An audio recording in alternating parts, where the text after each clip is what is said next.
Welcome back, fellow travelers. This is Travel with Me, your inaccessible travel experience podcast.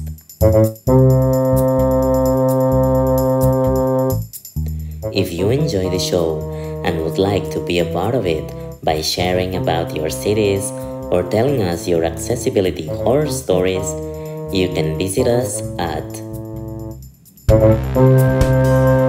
travelwithme.com or at TabiFolk, your accessible travel community. And now, without further ado, welcome aboard and get ready to take off.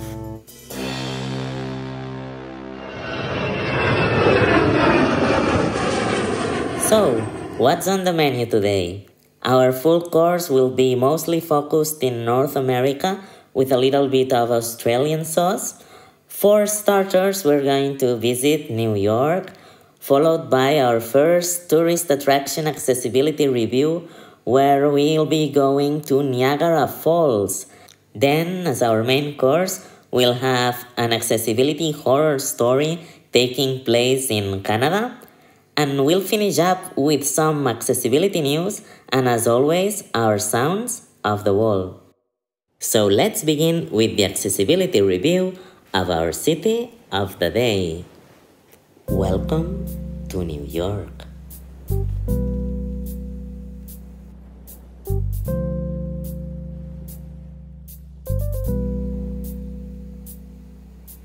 New York is the largest city in the United States.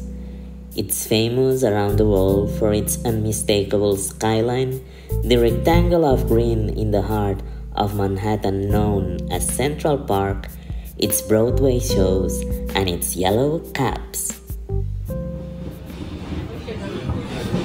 This is Brooklyn Bridge, City Hall. As you exit, please be careful of the gap between the platform and the train. Transfer is available through the J train. This is an accessible station. The elevator is at the front of the platform. We are on New York subway to give our score on transportation accessibility, and despite what we just heard that this was an accessible station, we're only giving it 2 out of 5 stars. Stand clear of the closing doors, please. So why is that? Even though the bus system is indeed wheelchair accessible, but as it's not a fast means of transport, it does not make up for the poor subway accessibility. Train accessibility is not bad either, although unfortunately it does not cover most of touristic areas.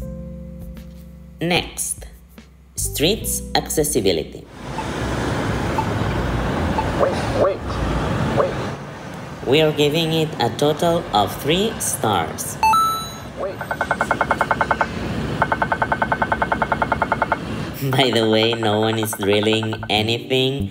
These are New York traffic lights. When you cannot cross, when you push, you hear, wait, and afterwards, when you can cross. So, even though streets are mostly manageable, you have to constantly keep an eye on the ground, while also keeping an eye on other pedestrians because New York is pretty crowded. Also, there's no consistency with good curb cuts and good tactile pavement. Nevertheless, it seems to be improving. Okay, restaurants and shops. We're also giving it 3 stars. Accessibility is not good, but it's not bad either. The sheer amount of options compensates a little bit. However, accessible restrooms are a real problem. Next, hotels and accommodation. We're giving it 4 out of 5 stars.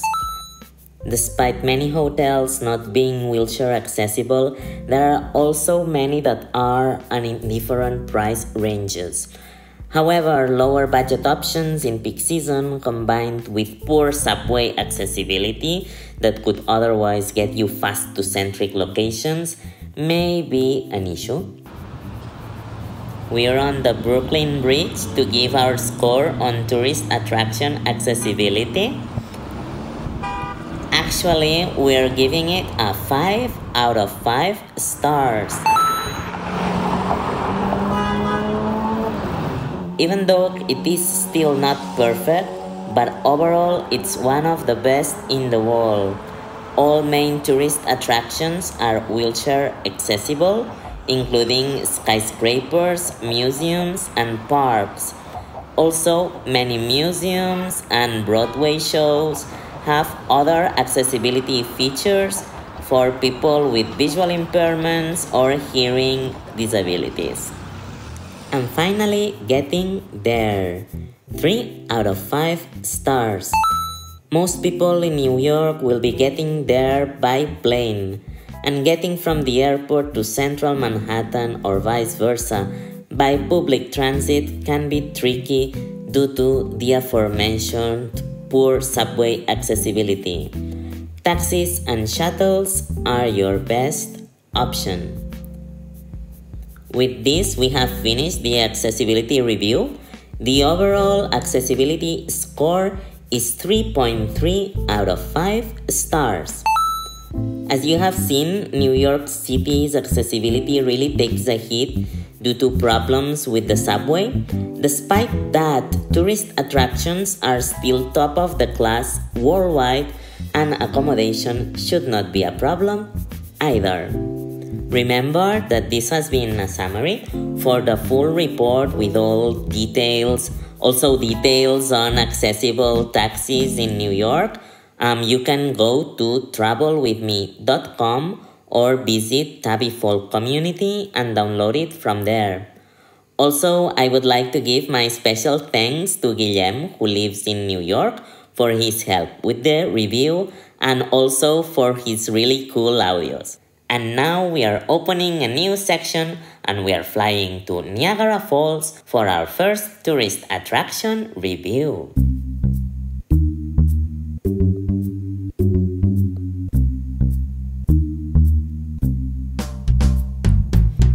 One of the most famous places in the world, Niagara Falls is a set of 3 great waterfalls which have a vertical drop of more than 50 meters and the highest flow rate in North America. They are located at the border between Canada and the United States. Today's review will focus on the accessible outdoor activities available at Niagara Parks, the area on the Canadian side of the falls. These activities are Niagara cruises, either 20 minutes during the day or 40 minutes during the night boat rides that take you right next to the falls. The night one actually has fireworks and a light show. It's pretty cool. Also, the White Walker Way, White Walker, that's Game of Thrones, sorry. It's White Water Walk, 300 meter wooden boardwalk that is next to the river rapids.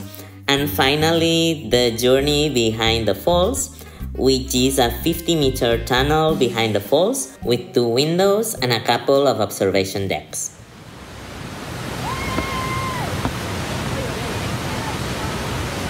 We are on board of one of the Niagara cruises to do the review. One of the things that we want to highlight is that on the cruise, you're going to get really wet. So if you've got any kind of mobility device or anything that cannot get wet, you should cover it thoroughly.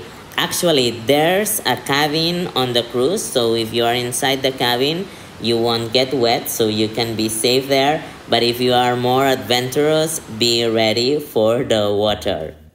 Aside from that, the rest of Niagara Parks is mostly wheelchair friendly. Although it's true that there are some observation decks that are only accessible through stairs. On the other hand, despite the good bus system in the parks, long queues, long distances, and few resting areas make it less accessible for people with mobility impairments. Keep that in mind. Also, there's barely any specific visual, hearing, cognitive, or sensory accessibility in place at the reviewed attractions. For instance, availability of tactile pavement at crossings throughout the park is not consistent. There are more around the visitor center where there's the journey behind the falls and around the cruise area, but less the farther you move from them. Furthermore, noise levels near the waterfalls are extremely high. For all this, we are giving the falls an overall accessibility score of 3 out of 5 stars. To wrap it up, if you only have time for one of the activities, we definitely recommend the cruises. They are the most accessible and you'll get the best views of the falls. This review was made with the help of Elena and her personal assistant Carmen. You can find the full version online at travelwithme.com with way more details on how to get there, discounts, steep slopes, accessible toilets, food availability, and many other things. And if you want to be like Elena and give us a hand with the podcast by sending your review of a tourist attraction or of your city, you can find also all the information on our website or at TabiFolk community. Okay, time for our accessibility horror story featuring Carlos and his bike-type mobility scooter. Let's go.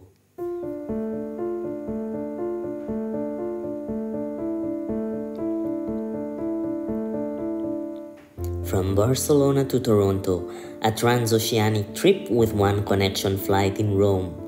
What could go wrong when traveling with a mobility scooter? The final destination was the campus of the University of Guelph, 100 kilometers away from Toronto, where a sports competition would be held for the following 10 days.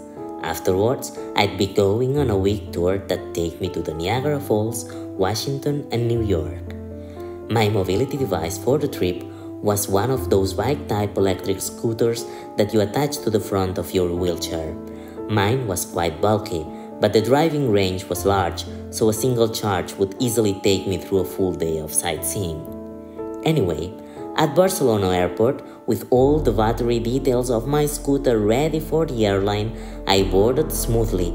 Well, as smoothly as it gets when you need to be there 3 hours in advance for the assistance, the groping at the security check when using a wheelchair, and all the questioning and double checks when boarding with a mobility device. With my fingers crossed, we landed in Rome. My connection flight was in 2 hours and I needed to change terminals. As everyone boarded off the plane, my wheelchair and scooter were not there yet. I waited. 30 minutes later, they were brought by the airport staff. I thoroughly checked on them and surprisingly, they were alright.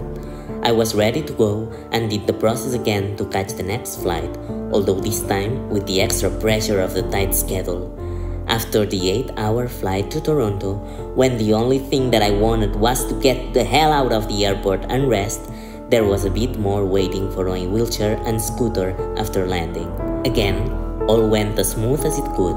After checking on my equipment, I took the accessible airport train to central Toronto and rode about 3 kilometers with my scooter to the hotel. Although the battery still had plenty of juice for the next day, I plugged it anyway just in case. In the coziness of my bed, I was relieved to think that accessibility-wise, after all the planes, I was safe for the journey. Too soon.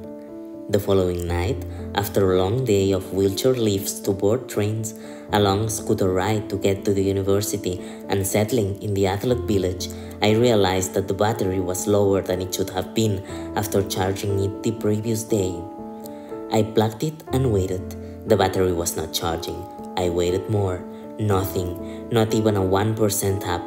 I panicked, checked on the charger's small print, and saw a dreaded 220 volts. In Canada, voltage was 110. Maybe if it had been an electric toothbrush, it would have charged at a slower pace. For such a huge device though, it would never work. Would it have been the opposite? A 110-volt device plugged in a 220 socket, for instance, for someone going from Canada to Europe, the circuits of the charger plus maybe the devices would have been fried, burnt and smelly as a charred toast, to say the least. In the end, I was lucky, ain't it? I spent the next week shuffling from the competition to electronic shops in the area, as I had literally no way of moving the scooter as its battery was already dead. If I couldn't find a transformer by the end of my stay, I could either abandon it for good and ruin the rest of my trip, or send it back home overseas at an astronomical cost and ruin the rest of my trip anyway.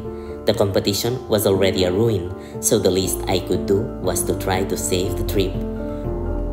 Finally, with the help of a university guy, we managed to locate a 100 to 220 volt transformer at a hefty price.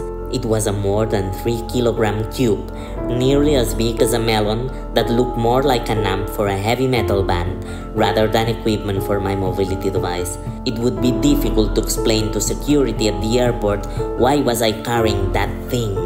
Anyway, the thing became my companion for the rest of the trip, saving it, in fact, but taking precious space on my luggage and a few tense moments on the plane back home. But that's another story.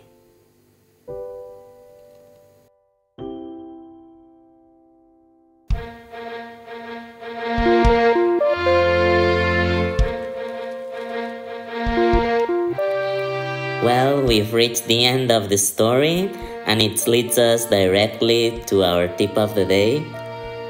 This time it's quite simple. Basically, you really need to check your device's voltage before going on a trip, especially if it's to another continent or, well, to another country. Just in case, I would check it. First of all, you need to know what's the voltage of the electricity in the country that you are visiting. This is really easy to find with Google. And then when you look at the charger of any of your devices, you have to check the range of the voltage. If it's between 100 and 240 volts, it should be okay for anywhere in the world. Otherwise, it may only work in some regions. For instance, things like cell phones, laptops, computers usually work everywhere. You just need to check the charger. But other stuff like toothbrushes or razors and other smaller appliances sometimes only work in a certain region. So check your equipment, check your mobility devices, your health devices before a trip, and make sure that you're not on our next accessibility horror story. As an extra accessibility tip for today, also coming directly from the story, in order to board a plane, it is interesting, if you are going with a mobility device, to carry the battery information from your manufacturer, as there is a 300 watt-hour limit for mobility scooter batteries that can be carried on a plane. Sometimes you can get it online from your manufacturer's website, or sometimes you need to send them an email so that they send a kind of certificate of the battery info stating battery capacity and all that stuff. With that, if you've got it, it will be way easier to board a plane. You hand the information when boarding or when they ask for it, and things may be a bit smoother. Okay, that's it for our accessibility tips. And before closing the program, we're going to move on to a new section. We'll hear some positive accessibility news to see that even though there are many things that still have to improve, little by little, they are moving forward.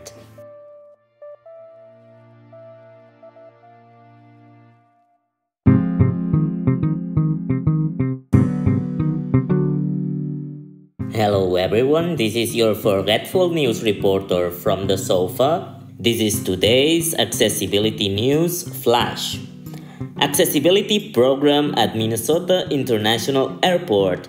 There's an accessibility program at Minnesota St. Paul International Airport, MSP, both to train staff give better assistance to passengers that request it and also to help passengers with disabilities get acquainted with the process of boarding and getting off a plane before travel. MSP is a leading airport regarding accessibility, and this program specially helps service dogs and their handlers and younger passengers with autism. The airport even has a full-fledged airplane cabin in place specifically used for the training. More information on YouTube's link that you can find at travelwithme.com. Also, increased use of Braille in Australia. The Australian Braille Authority has reported an increased availability of Braille for accessibility throughout Australia, including in restaurant menus, street signs, Braille and tactile maps, products with Braille and tactile labels, more airline information booklets available in Braille, parks, playgrounds, and more. There's a link to the full news at TabiFolk.com. I've been hearing that people don't know how to write TabiFolk. Well, you have to spell it the following way. Tango Alpha Bravo Indigo Flying Octopus Lovely Kiwi. I hope that was clear enough. That's it for today's news flash. Copy and out. Thanks a lot, Forgetful Reporter, for clearing the doubts on how to spell TabiFolk. As a preview for our next episode, just say that we are going to visit Barcelona and sightsee one of its most iconic buildings, Sagrada Familia. And now, let's finish it with some sounds of the wall.